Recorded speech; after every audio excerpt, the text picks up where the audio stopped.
അതുപോലെ തന്നെ 1969 ജൂൺ 16 തീയതിയാണല്ലോ മലപ്പുറം ജില്ല രൂപീകരിക്കപ്പെട്ടത്.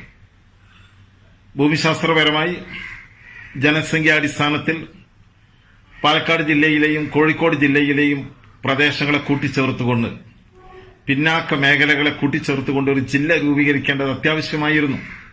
പക്ഷേ ജില്ല രൂപീകരിക്കാൻ പോകുന്നു എന്നറിഞ്ഞപ്പോൾ ശക്തമായ പ്രതിഷേധങ്ങൾ ഉയർന്നു. ആരുടെ ഭാഗത്താണെന്നറിയോ? കോൺഗ്രസ് നേതാക്കളുടെ ഭാഗത്ത് നിന്ന്.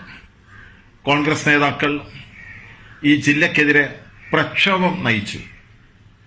എത്രയധികം എന്ന് പറഞ്ഞാൽ കോൺഗ്രസ് നേതാക്കളുടെ നീണ്ട നിര പ്രത്യക്ഷ സമരപരിപാടികളുമായി പ്രതിഷേധ ജാഥകൾ, സത്യാഗ്രഹങ്ങൾ.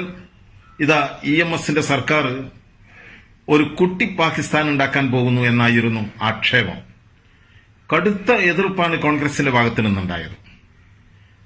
EMSന് മുസ്ലിം പക്ഷപാതിത്വമാണെന്നും വർഗീയ പ്രീണനമാണെന്നുമൊക്കെ അന്ന് ആക്ഷേപങ്ങൾ ഉയരുകയുണ്ടായി.